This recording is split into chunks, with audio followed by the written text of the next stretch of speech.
The following episode of the Maui Chamber of Commerce's Business Matters was originally broadcast on February 18th, 2025.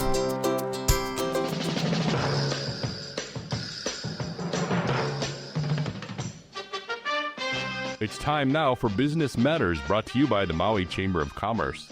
And now, here's your host, the president of the Maui Chamber of Commerce, Pam Tumpap. Good morning, Pam. Hey, Pam, how are you doing? Good morning, Gary. How are you this morning? I'm doing excellent. We're here in a new studio, and I'm still learning, so if I screw up, don't yell at me. Do I ever yell at you? No, never. I wouldn't. Oh, absolutely wouldn't. But understand, we all know what it's like to learn a new process, and technology is always changing and going through new things. So I'm sure it's a great new adventure for you. Yes, it is.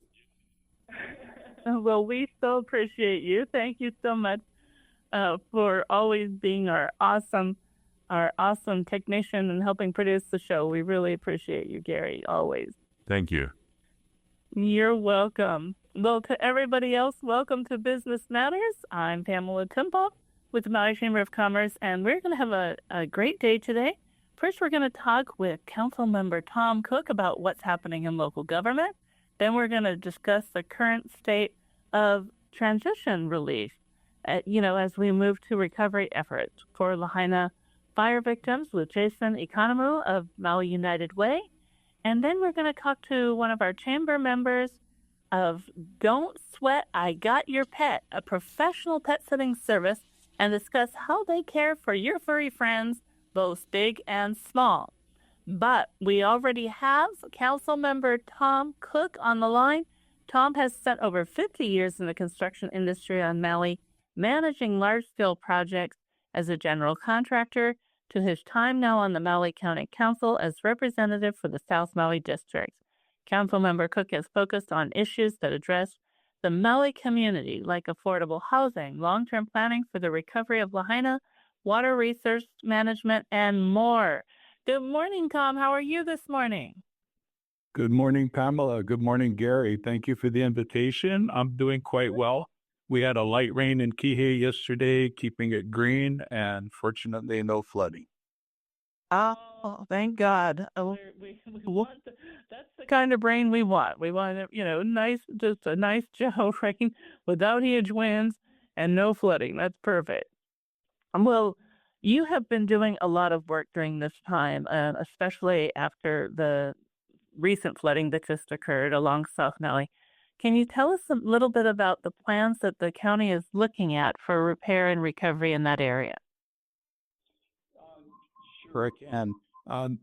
The administration is going to have a meeting in a few weeks, and they'll have a more detailed explanation from the Public Works, Highways, and that. I can give you an update from my perspective. We had a town hall last Wednesday that was standing room only, well attended. My office chose to have it.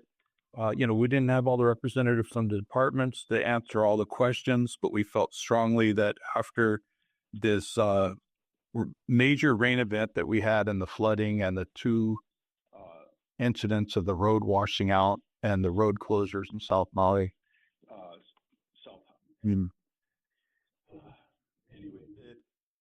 the traffic and the anxiety that's being caused by this repeated events.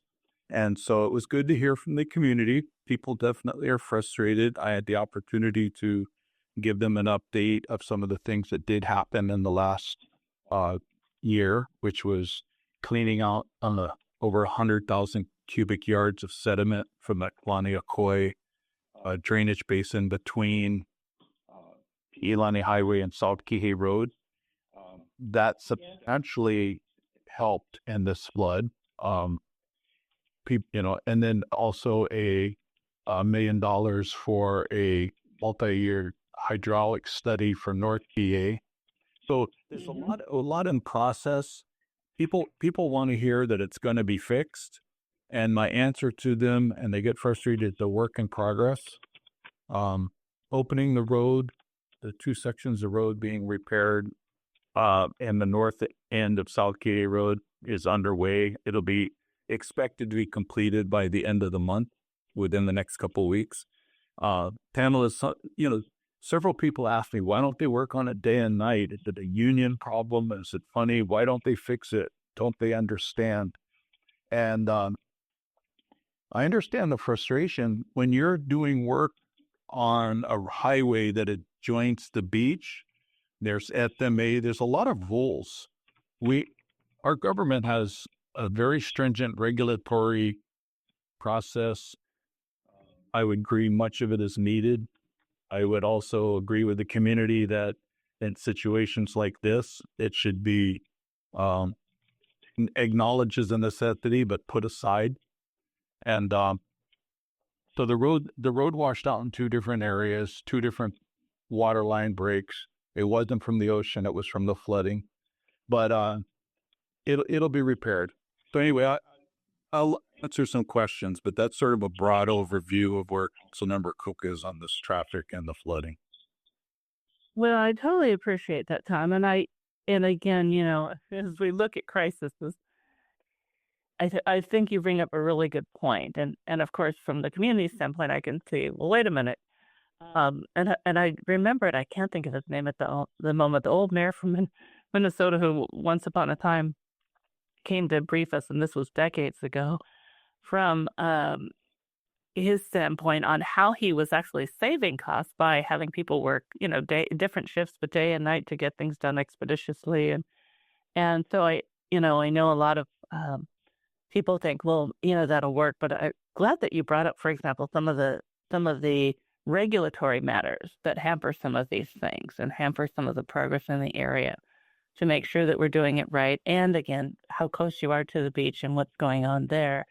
And also bringing up the work that was being done. We never know when a disaster's going to hit. But as a former Kihei resident, I understand where they're coming at. Some of these areas have been longstanding challenges. And so it's one of those things that, you have concern and really want to know. So I guess that brings me to kind of where we're going as there's some projects planned for Kihei, there's some additional development.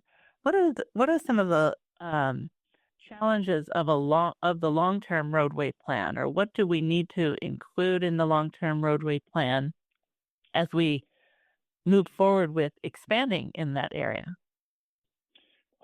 Good question, and that's something that I'm very interested in.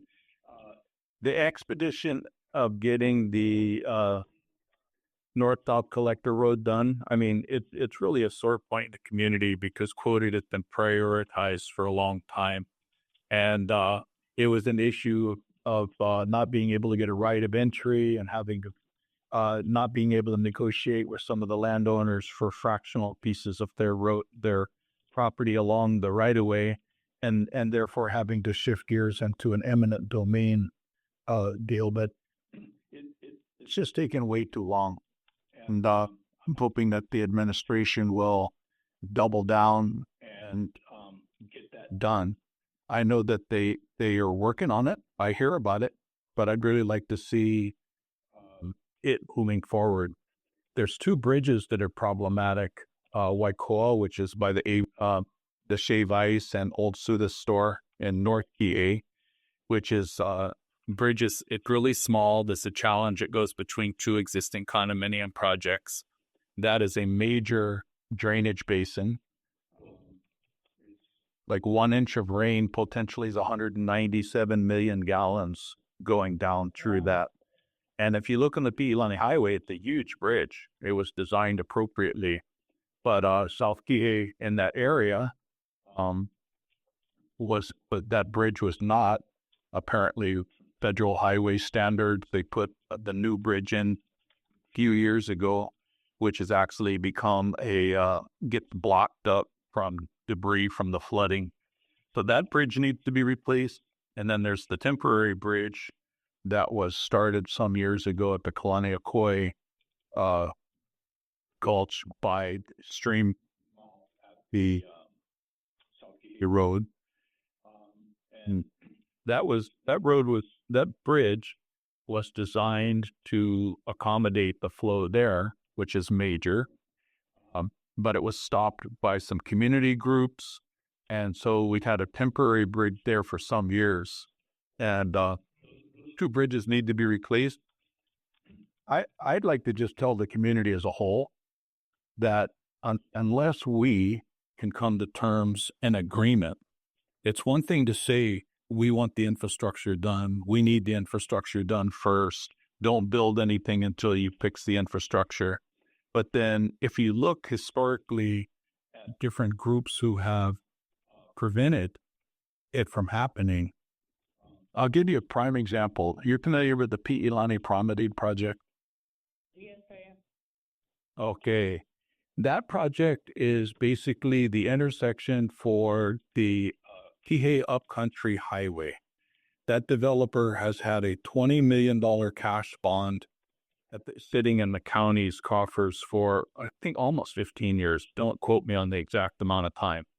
It is going to be a 4-lane divided highway from Pi'ilani Highway to the top of their property that they're paying for. They're also paying for the resignaling of the 4-lane intersection to be able to accommodate that projected traffic.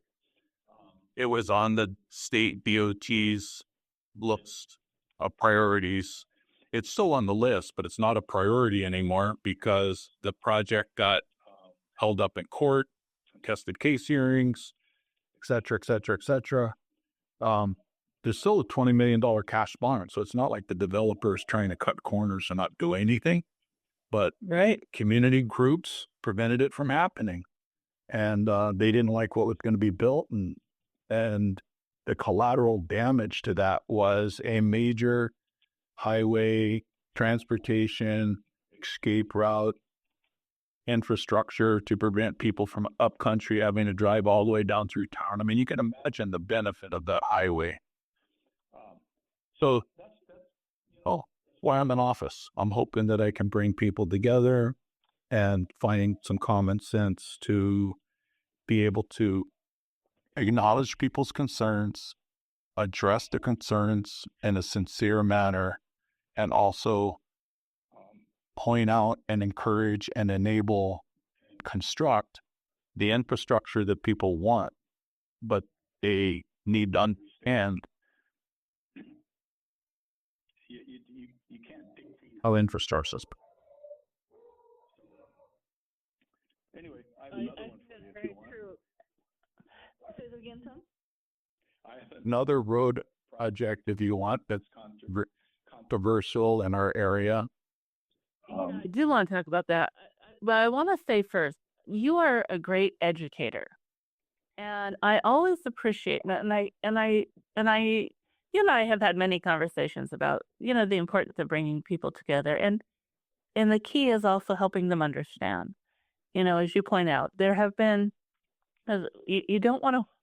You want to address development concerns, but you don't want to hold up development. And sometimes, as you said as a council member, but before that, you and I used to do a lot of testimony, and I still do testimony. As we're listening to a lot of the testimony, sometimes people don't understand the nuances behind some of it, or in objecting this project or that project. What are some of the key things they lose, and they just don't really know what's going on, what's happening in court, what are the regulatory issues. So I just want to really commend you for the time that you take. And I remember you were this way even when you were working on the Maui Island plan, and really working to try and bring people together to understand all of the nuances of the different issues, so that we could come together and then debate really know all the pros and all the cons, and then really have a valid discussion on how do we move forward with some of these things. And some of the things that have been held out, people don't go back in time and look at history and say, oh gosh, maybe we believed that at that time, but now look at what's happening as a result of us not moving forward in some of these areas, and to know, some of these key projects are no longer on the Department of Transportation list, or had we repaired that bridge earlier, we might not have had the same level of flooding that we're having now. So some of these things are really important to fully understand the breadth of them, and I appreciate the level of education that you're out there doing. before we move into the next project, I just wonder, out of that meeting, that was so well attended, was there any ideas that came out that were unique or something that hasn't been thought of or on the table? I would say no, generally, because these issues have been on the table for so long, and people have had a lot of time to think about them. I think some of the things that came up were concerned that it was, they weren't. Well, I'll give you an example. Over by the Safeway shopping center where the roundabout is, and the road has been closed off from the roundabout down to South Key Road for about 4 months now, and it's going to be closed for another couple of months. It'll be opened, and so people were complaining and saying, like, there's no excuse for them to close the entire road. They should have been doing it at night, or they should do it in sections. And some of that is factually true, but for that particular project, it's not. There's major development on both sides. There's senior housing that's basically affordable in perpetuity for like 60 years for, 60 units or so. There's a lot of affordable housing, workforce housing, multifamily housing on both sides of the road with major infrastructure, new curbs, new gutters, new drainage, new underground utilities, upgraded water lines. And in order for them to do that project, not just cost effectively, but timely, they close the road so they can build it. And when people see it, when that shade cloth is taken down and the road is opened, I think people would be really impressed and amazed. I was fortunate enough to be invited to the blessing 3 months ago. And was just, my comment was, and I still tell people, they're building a very substantial new neighborhood in Key that a lot of friends, families, and relatives will live in. And it's going to be good for the Kupuna. It's going to be good for people who need affordable housing. It's going to be good for workforce housing. It is not some high dollar, it costs a lot of money, but it's not a, quote, luxury development. It's a very locally ground-based development with all new infrastructure. And it takes time, it's inconvenient, takes a lot of money. And I just hope that that'll be an example, Pamela, that when that road is open and people go like, well, they didn't like how long it took, but they sure like the way it looks. I think the North South Collector Road will also be like that. If you look at, on the road that they have completed, it's outstanding. Walkable, bikeable, picnic tables, shade trees. It's not just a road. So, but I'm hopeful that people got onto the meeting that we want to hear from them. We asked everybody to sign up for our newsletter. The community, we have 3 community groups in South Maui. We have Ma'alaya Community Association, or Village Association now. We have Ki'i Community Association, Wailea Community Association, and they all do, their best job at outreach and whatnot. But I see that there's probably 25,000 other residents who don't participate in that, and I'm trying to outreach in my office so that the entire community can have a voice. Yeah. Well, I'm glad that you're working on this as well, and working to keep the public updated about this program. That's what we're working on. Nowadays, the world we live in is so different. I turned 70 at Christmas, and I shake my head. Social media on one hand has made communication much faster and easier. It's also extremely fragmented. To get a message out to the masses is really challenging. The Maui News is one day a week. Like what you folks are doing with this radio show is excellent. It's an attempt to contact people on a broad basis. So the county, I encourage people to go to the County of Maui website, and there's all of the information is there. You have to sort of to wade through it. And when you find the links that is answering the question that you want, save those links so that you can, easily go to them on your browser. County of Maui does a thorough job of outreach. It's just a lot of it. And you have to look at what you're interested in and then drill down a little bit. Yeah. It is a little bit to navigate, but also I'm glad that they can, I'm sure your office can, if they have specific questions on the links they want, I'm sure your office can help them find, how to get there. And because it's a little challenge navigating, and there's so many big things going on right now. With this, there's so much to do in South Maui, and I know you were working tirelessly on these issues and moving, watching and seeing how it's moving forward, what's happening, looking at areas where there's delays and what can be done if it can be done, but also helping people understand, as you just pointed out with these two areas, what some of the hiccups are. And yes, we know people are waiting, but in these cases, things are actively moving forward. And so we need to understand, that I appreciate you also saying, hey, these are moving forward right now in the best possible way to get the outcome we're trying to achieve. I agree with everybody that I would like it to move faster. I don't disagree with anybody that I would like it to move faster. Also, traffic every day. Office and we'll sign them up on our newsletter. We do our best to answer the couple hundred emails we get every day. I have a great staff, and I'm really grateful for them. I couldn't do what I do without my office staff, and in general, I'm doing my very best to represent their community, and I'm grateful to be of service. Thank you, Tom. Well, we're really quick, give everybody your office number where they can call in. Yeah, basically the best thing to do is to you go to our website, Maui County Council, and you'll see all of our contact information.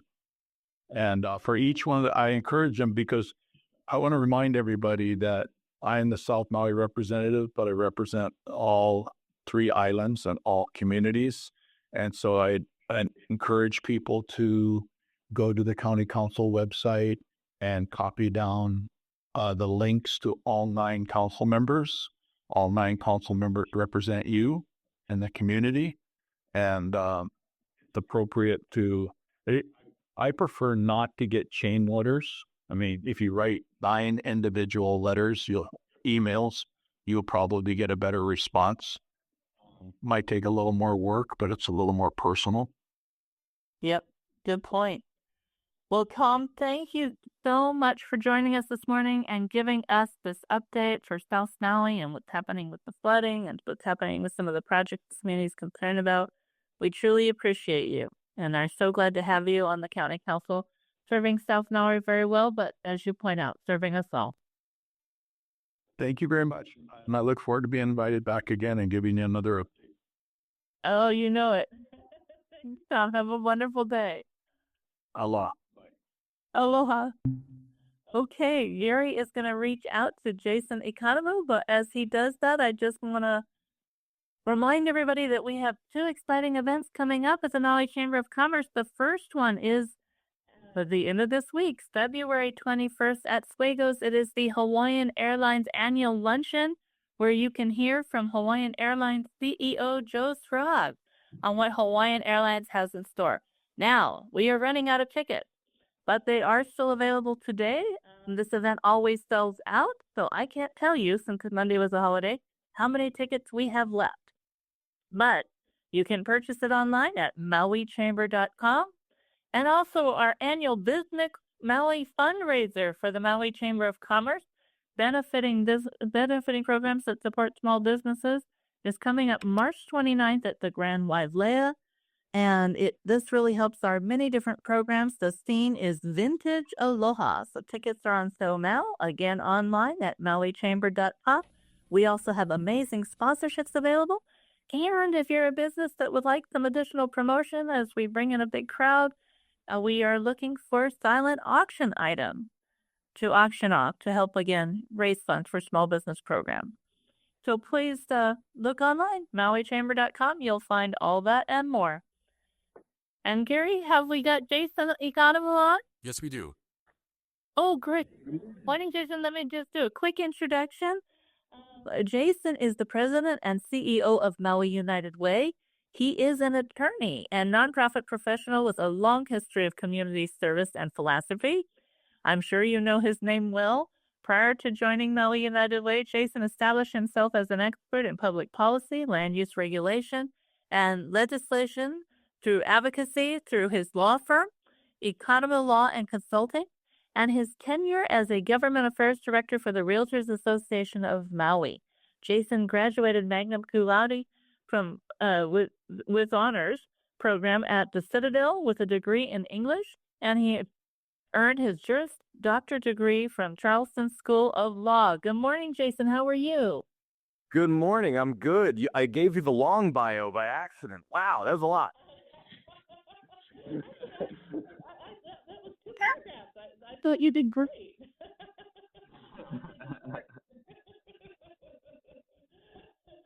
Oh, I'm so glad to have you on the show. I've been watching you on the news with some of the exciting things that you're doing.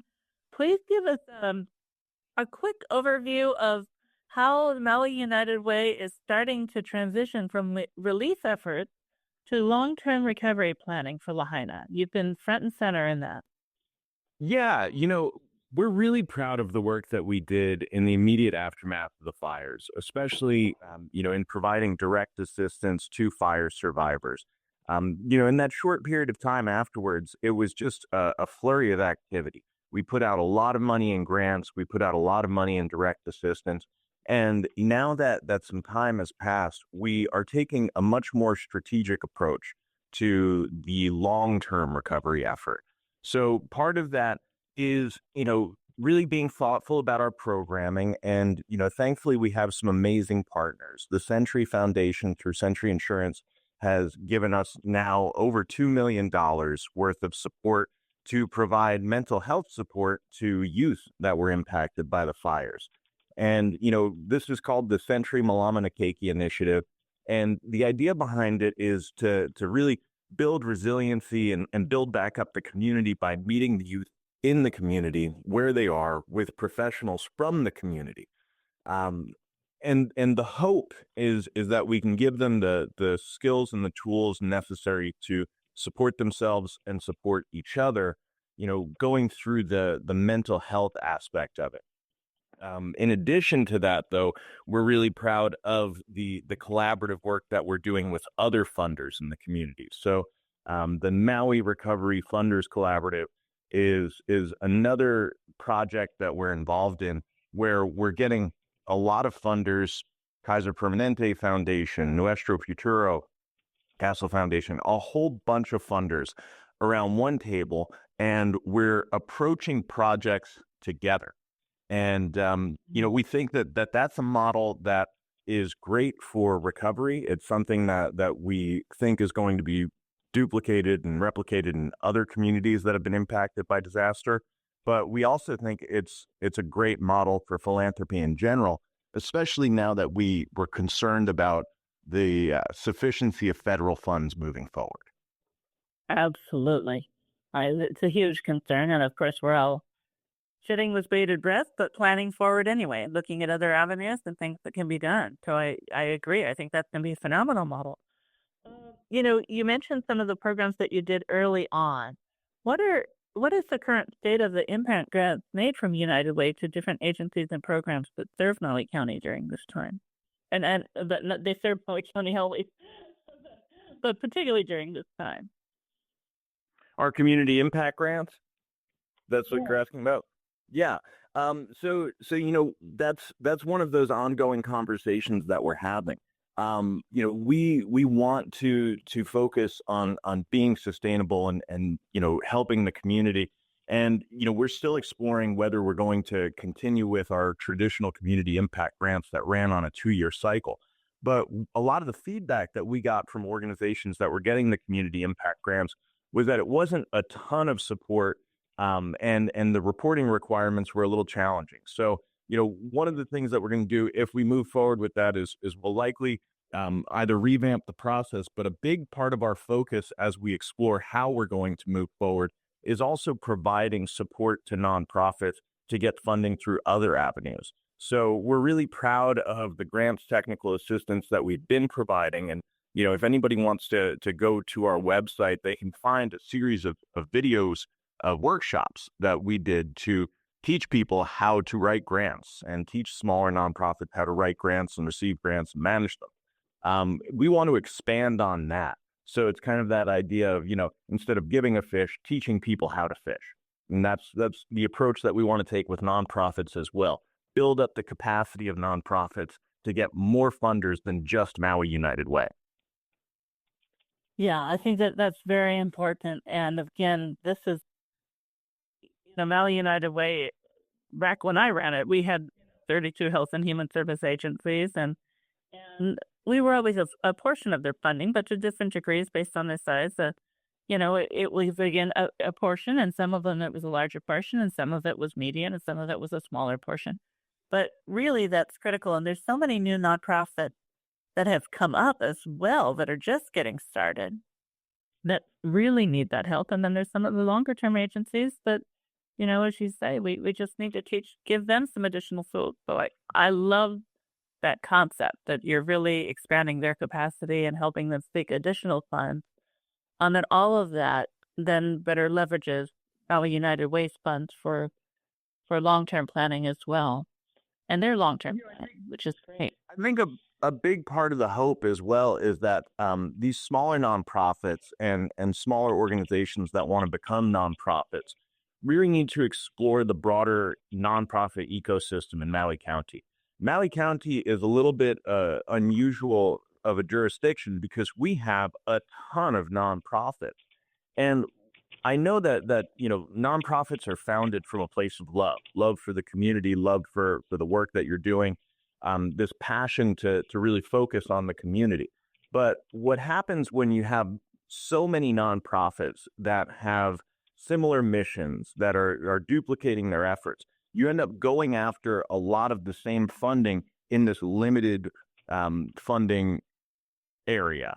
So the hope is that, especially if you're listening to this now and you're thinking about starting a nonprofit, consider if your nonprofit idea would really be better as a program under an existing nonprofit, or perhaps you could join with an existing nonprofit and just strengthen each other's missions and really combine your efforts. Especially with the lack of clarity as far as where things are going with federal funding and with the state, not necessarily having the resources to be distributing to nonprofits as they once did. We really need to be more mindful and strategic as to how we can better collaborate on all scales. So that's my hope that we have got this new logo, United is the Way. And I think that branding really speaks to what the truth is, that we need to be united in our methodology, be united in our strategies in order to better serve the community. Yeah, absolutely. And the other thing is, again, you mentioned that nonprofits are started out of a passion. And when you're really passionate about it, you want to do it also in the best possible way. When every time you add a new nonprofit, you add, again, another layer of accounting, management, right? You have a lot of duplicate roles. And so years ago, we were looking at this and we thought them, Aloha House partnered with other nonprofits and they were bringing people under the umbrella so that you could reduce that so that more money is going to the cause that you're actually passionate about and you can make a greater difference in that arena. As well as Jason said, again, not be competing for the same funding when you can look for other ways of doing it. And there are nonprofits who also allow other nonprofits to come in and will help umbrella them. So I really encourage people to do that. The other thing is understanding the roles of what it takes to run a nonprofit, what you're required to do by the federal government, how you need to appropriately account for things and disclose your administrative fees so people know how much of their money is going to admin versus the actual donation and benefiting the cause. So there's a great group, Hawaii Alliance for Nonprofit Organizations, that does a lot of training. Are you guys doing any of that just nonprofit management training as well, or helping people, or do you also direct people to Hano? We definitely direct people to Hano. Hano is such an amazing resource for the Hawaii community. We've been focused largely on the grant writing training and the great grant management training. We do have fiscal sponsorships that we provide to smaller nonprofits to help them on that finance side. But I just want to echo what you said about that finance and accounting. That is such an important piece of nonprofit management, and it often gets overlooked. I think nobody should be starting a nonprofit unless you have a good plan in place for how you're going to handle the finance and accounting. Thankfully, our finance team at Maui United Way has gotten much more sophisticated over the years, especially after the fires. And, the importance of that is in honoring what the donor intent is and understanding what donor dollars are meant to be used for and doing that properly.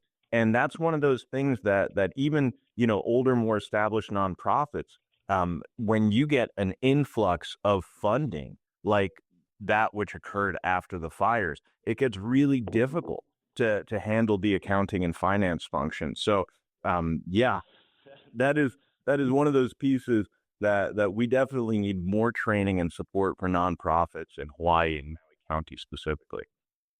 Yeah, I agree. It's a big issue. We've got just a couple minutes left, but what are some of the long-term recovery challenges that you feel groups are facing? And what are you planning in terms of progress and helping with those areas in the next days, months, or years to come? Well, what we're planning, and what the most pressing thing that we have going on is we just have the second round of funding for our Century Malama Keiki initiative. So we're going into the second year. In the first year, we served over 6,000 adults, over 6,000 keiki, over 1,400 adults. We expect that number to go up in year two. And we currently have put out a request for proposals for nonprofit partners to join with us in administering this program. So of a mental health nonprofit in particular that has the capacity and is interested in partnering with us, proposals will be accepted until February 28th. And we're really looking forward to seeing what comes in. Mental health is one of those areas where we think we can make a difference. But that doesn't mean that it's the most pressing challenge. That's just one of those challenges that helps build resilience if you can address it early on. I think the most pressing challenge is housing. And I'll be honest with you, that's one of those scary challenges that once the FEMA dollars end next year, we're looking at an even worse housing crisis than we have now. So we are in talks with the federal government, with our nonprofit partners to see how we can try and address that. And there's so many agencies that have been doing incredible work in that area. Hawaii Community Foundation and the Council for Native Hawaiian Advancement are the first two that come to mind as far as the work that they've been doing trying to help in the housing scene. But it's going to take all of us to come up with a solution that can really address the needs of this community. As you well know, we had a housing crisis for years before the fires, and the fires really just impacted our housing inventory in such a negative way. Absolutely. Something we work on daily at the chamber as well. And we need some real progress, and we need to get on it expeditiously because, as you say, the federal funding will be ending through FEMA, and that's a known time frame. So we have developers on island who have solutions. And that I shouldn't. Well, we do have developers, but what I'm talking about is also really the local construction industry is very passionate about this through our construction industry of Maui, which is known as CIM. Very passionate about this, and we have local solutions too. So we need to get on that and also look at ways to better leverage the federal funding that's there, so we get as much built as we possibly can while it still exists. Well, Jason, thank you so much for joining us today. It's been a great pleasure having you on the show. Yeah, thank you for having me. It's a pleasure to be here, Pam. Great talking to you. Great talking to you. It's been a while, but I'm so glad to connect with you today. All right. Have a great day. You too. Aloha. Okay, well, we're going to have Heidi come on. I'm going to have Heidi pronounce her last name for us because I want to make sure we get it correct. But I wanted to share a little bit about her as Gary gets her on the phone. She grew up as a farm girl in Finland before moving to Hawaii, where she has spent years working as a horseback trail guide for both big and small ranches across the state. Heidi is a passionate animal person, working full-time as a pet, equine, and farm animal fitter since 2017. Through her business, Don't Sweat, I Got Your Pet, Heidi and her team of trained pet care professionals provides peace of mind to pet owners while they are traveling or in need of some extra help. They offer daily report cards and GPS track visits to ensure your pet will receive the best care. As a pet owner myself, I'm always appreciative of quality professionals who are there when I need to travel and need some additional help. So we're so excited to have Heidi on. Gary, have you been able to reach Heidi? Almost, Pam. We almost have her. Okay, great. So we're going to learn all about her and what sets her apart, makes her unique from some of the other services that are available on island. And because it is a Finnish last name, then I am a little reluctant to take a stab at it. Hey, Pam, the number that I had, some guy keeps answering saying I had the wrong number. Oh, can you reach out to Shaggy? Okay. Because I have the same number you have. Okay.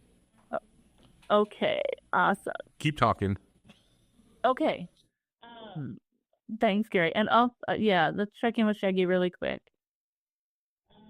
So anyway, really, really excited to have her on and have her as one of our chamber members. We're thrilled to get to showcase this business that until she joined, we were not aware of. So it was really great to learn a little bit about what's going on in her operation. And as Gary brings her on, we just want to let everybody know this as we move forward with our recovery efforts. And as Jason said, we need to be united together. This is a time where we need to find ways to work with together, to leverage the resources we have, to be proactive in looking for new solutions where, there's many ways. Again, we saw it years ago. I was in the United Way is still working in this area to again help nonprofits look at how we can be more sustainable by combining nonprofits together or umbrella some of the nonprofit programs under a larger nonprofit to reducing some of the duplication of effort and really focus on that. And he also, we got a little bit to the end of the time, but talked about donor intent. And when donors give money to a charitable organization, right, they're looking for as much of that dollar that they spend as possible going to the causes they're passionate about. And, Maui United Way does a great job of that because they allow donors to choose what agency, they can either say it goes into the general fund or they could say, well, I want it to go to this specific cause. And, Hawaii Community Foundation is really good about that. So, but a lot of nonprofits who are starting up maybe don't even know the nonprofit history and they're passionate about an issue. And what you want to do is work with and harness those groups who are also passionate about the same issue, but showcase that you're not just that you're also building up a needed system, not a system that takes up so much of their money that very little of every dollar goes. Okay, Pam, I have Heidi on. To the club. Great. Thank you, Gary. Good morning, Heidi. How are you? Hi, good morning, Pam. I am good. How are you? I'm great. I'm so glad to have you on the show. I think there was a typo on your phone number, so we're glad to connect with you. I was introducing you just before now, but I'm going to have you pronounce your last name because I didn't want to butcher it. It's a long one, right? It's Kumpulainen. Okay, Kumpulainen? Am I getting close? Yes, you got it right. Oh, good. Thank you. Well, I was telling everybody how you grew up on a farm and about your business. Tell us a little bit about the services that you offer. So we offer in-home pet sitting and drop-in visits to people's homes for small pets like bunnies, and then we take care of cats, dogs, and also farm animals. We also offer dog walks and overnight pet sitting and pet care. That's amazing. And I love that you go from large to small, or small to large. Yes, you do. Well, with all these services, I know that you are a really interesting and unique service. What sets you apart from some of the other pet sitting services that people might be familiar with? We customize each pet care plan because we know that every pet is different, and their owners, and when their owners travel, we want to make sure that their care routine looks as very similar to their normal daily routine, just to avoid any stress for the pets. And we also use a pet care software. And after each pet visit, we email over a pet report card with cute pictures and just daily observations of the pet. Oh, that's phenomenal. I love that because, when you're traveling, they're your baby. So they're still on your mind. So to get a daily update is fabulous. And I haven't heard of anybody else saying we customize the pet care plan for every single pet to help minimize their stress. Yeah. I mean, yeah, that's exciting to hear. It really helps the pet feel up, just kind of minimize any stress they might have when their owners are away.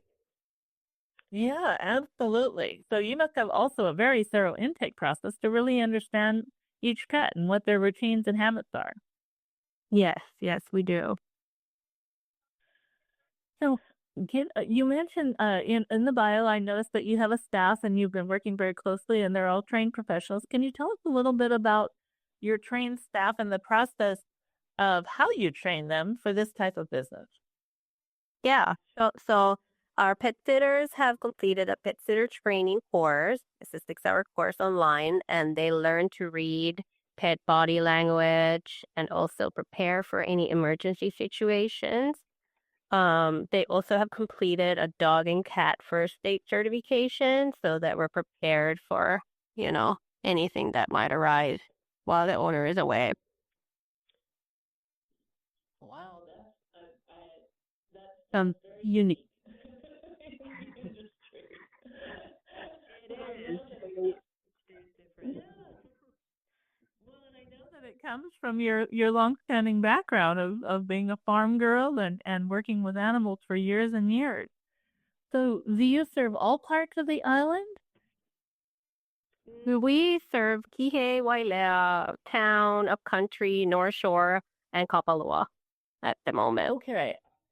Well, that's a very diverse area. And and what type of advance notice do people need to give you for this? When should they be scheduling out?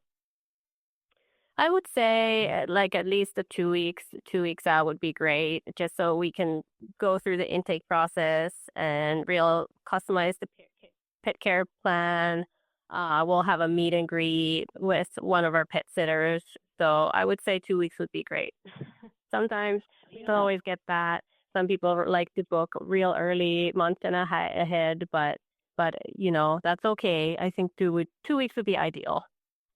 Okay, 2 weeks is ideal, and again, I like that they've got an in-home visit early on too, which that gives people time. Now, if they have an urgent situation where they need to, maybe they have some family on the mainland that needs urgent help and they need to take off right away, are you able to serve those last minute requests? We can. We have had some clients that have been hospitalized, and so we have taken in those. But normally we do like to have a little time and have the pet sitter come and meet the pet and the owner and just make sure that go over the care routine. But we can, I like to help, so that's what we're here for. So we can help if need be. And clearly, you're very passionate about it. I really love the degree to which you have put your mission and purpose into the business, but holistically through the whole training and the whole process. It's very unique. If somebody's interested in reaching out to you and utilizing your services, how can they get a hold of you? So they can go on our website, www.don'tsweatthepet.com, fill out an inquiry form, and then we will get back to you within 24 hours and set up a meet and greet visit. I love that. And how long does that visit typically take?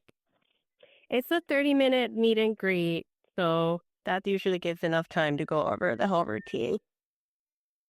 Yeah, that's ideal, and I've never heard of an advanced visit like that. Usually you schedule time and often drop, your pet off at a kennel for a period of time. And so nice to know that there's a whole service centered around this. Is there anything else, Heidi, that you'd like to share about your business or how you got started? I originally got started just up country, taking care of farm animals, and I guess that's my biggest passion. But then I wanted to expand the services because I felt like there was a need of transparency in the industry here on Maui, and just that peace of mind with the pet report cards and that they're all GPS tracked and timed as well. So I feel like that has been something that really our clients love about our service. Absolutely. And as someone who recently lost a dog in our household, our baby, we now have a GP. But it would be nice to know, again, as if I were a way to get those updates, I would be thrilled. 30 seconds, Pam. Heidi.